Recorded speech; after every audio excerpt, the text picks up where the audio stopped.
Hey everyone, Golden Ninja 3000 here again. Today I'm reviewing my very first LEGO Avatar set, 75571 Neytiri and Thanator versus AMP Suit Quaritch. It's got 560 pieces, 2 minifigures, and retails for $45 in the US. This was released on October 1st along with 3 other sets based on the first Avatar movie. And to be fair, most of them are overpriced. And I want to acknowledge that right off the bat because I think that this one actually isn't. Compared to when I first saw pictures of it, I think that you get a lot of value for your money here, and this is actually a really, really great introduction to the Avatar line. We get an exclusive version of Neytiri in this set, and this is my very first Na'vi minifigure, and my first ever experience with these new, or I guess old, long arm and leg molds. They are awesome. I really don't know why it took LEGO so long to reintroduce them, because I agree with what other people have been saying. Like, these would be perfect for Groot, and I really hope we see Groot built this way for Guardians of the Galaxy 3. I love the torso and leg print. The face print looks good, but this is my biggest problem with the Na'vi minifigures. I like that their heads have molded ears, but why don't they have molded noses? They look so flat from the side, and it's like the print has so much depth to it.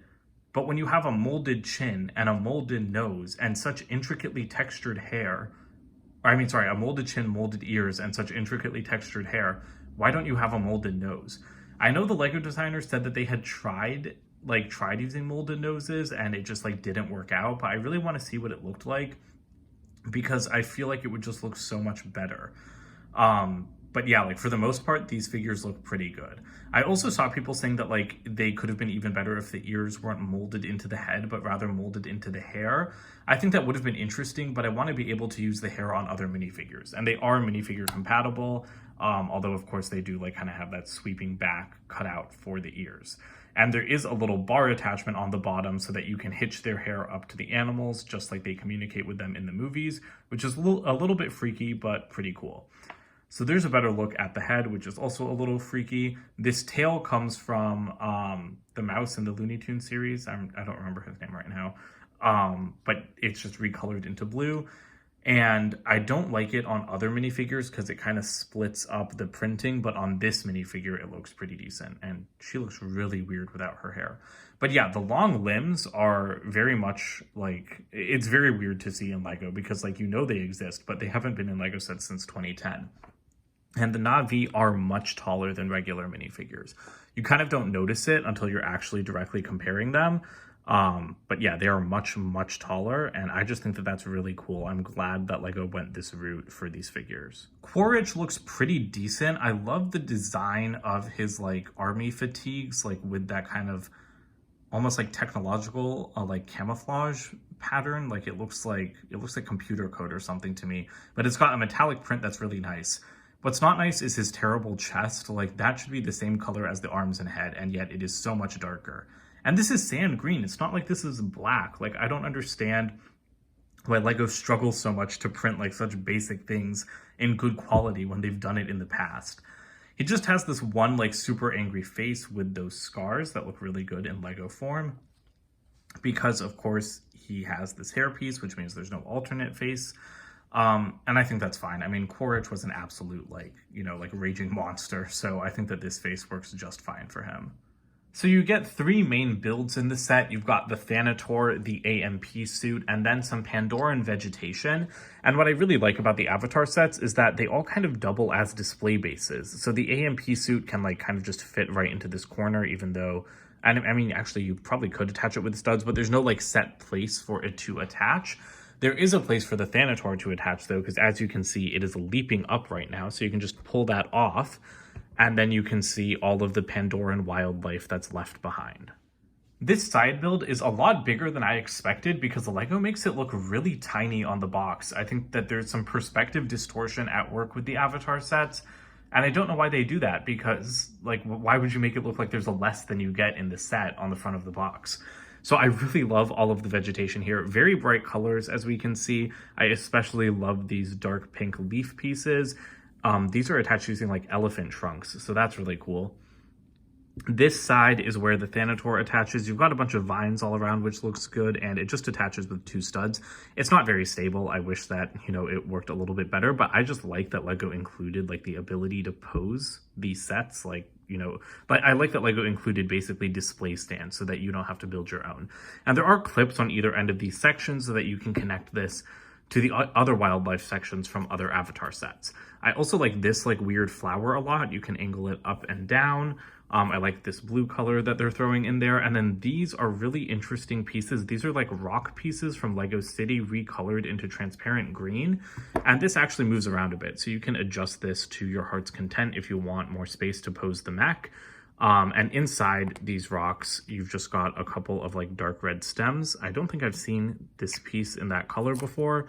So like the Avatar sets, I think they're really cool just based on piece availability alone, because, you know, there are so many recolors. And one of those recolors is this is not Queen Whatever's crown. This is the Angry Birds pig crown recolored into glow-in-the-dark white. And you've also got a carrot top glow-in-the-dark as well. So I'm going to show you guys how that works in just a second, but you've just got a few of them scattered across the set, and you do have some extras. And here's a quick look at the back. You've just got that little ugly rock piece, and then some nice like red plants. I really like these as well. So I've got my UV flashlight here. I love using this on glow-in-the-dark Lego pieces. So let's go ahead and just charge these up, and then I'll switch off the studio lights. And that is a really nice glow. There is one light left on in the background, but you can just see like how much that middle crown piece is glowing.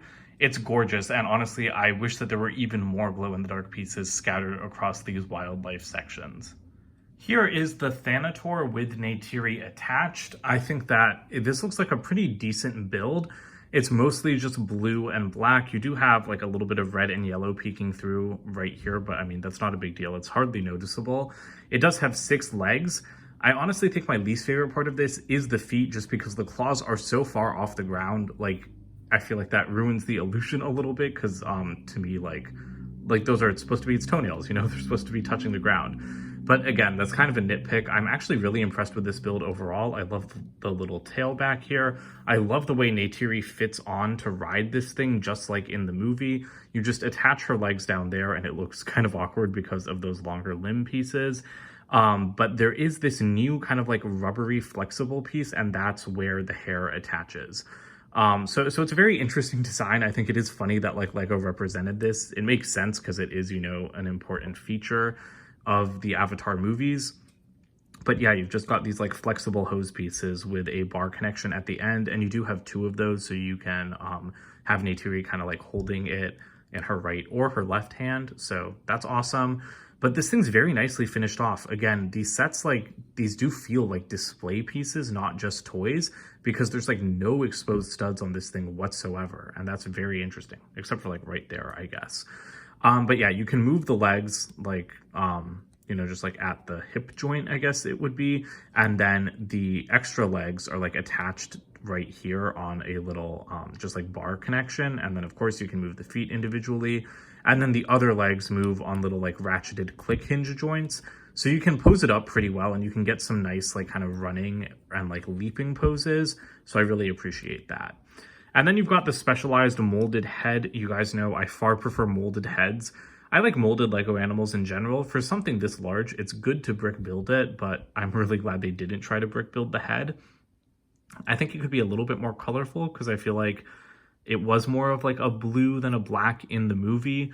But I really like the design overall. I love like its little kind of like crown like sections that come like flaring out, or it's like frill, I guess. It would be great if those parts moved, but that does feel like a lot to ask for. I do like the mold work. The lower jaw is not a new piece. It's actually the Indoraptor jaw from Jurassic World, so it can click closed. But I find it to be a little bit like difficult to open. Like, you really need nails. Like, if you have short nails, I feel like it's pretty difficult to like wrench this thing's mouth open. But overall, like, this thing is really cool. Like I said, it looks great on display. You can really like get it into some nice poses pretty quickly, and it's very unique because of its 6 legs. And finally, we've got the AMP suit, which is built in this beautiful sand green color. I think it looks very accurate to the movie, and it's also not too like oversized. So actually, if I grab Neytiri, who just came off the Thanator, I feel like, you know, for a Lego build, considering how out of scale Lego builds usually are, I think it's pretty well scaled next to a Navi and a regular minifigure as well. It's compact, but it's a good build. It's like fully enclosed. There's a lot of detail on it. Unfortunately, a lot of that detail is made with stickers, because you've got like one there, you've got two on the front and the back of the arms, and I'm kind of just like, you really don't need a sticker on the back of the arm. It's a nice detail, but I do think that there were like slightly too many to put on something of this size. But of course, like the biggest inaccuracy here are the weapons. He's holding this giant yellow chainsaw, which I think looks ridiculously cartoonish. In the movie, Quaritch used like a big like Gatling gun or like machine gun. And I understand why Lego didn't do that, because that is in opposition to their policy of not depicting like realistic warfare. But the thing is, there is realistic warfare in the Avatar movies, so if you're making something like this is clearly a US Army green, like basically mech tank, like you're already depicting realistic warfare by building stuff from Avatar that is in the military. So I don't really like that they just threw a cartoonish yellow chainsaw, because like this thing's existence already kind of breaks your rules. So just break it, like give it a good weapon. I do like the little sword they gave it, which is also, that's not inaccurate. I think he did have like a machete in the movie to like hack through the jungle. But like to me, this just looks so cartoonish next to everything else in the Avatar theme, especially with its bright yellow color. I just wish that Lego had given him a different weapon. Like, why couldn't you give him a sci-fi blaster instead of a machine gun? Because then at least it would still be a gun. But with the weapons removed, we can get a little bit of a better look at the mech. On this side, you do have the name, Beyond Glory. That is directly from the movie. I really like this section in front with the little, these little like, you know, stud pieces with bars coming out of them.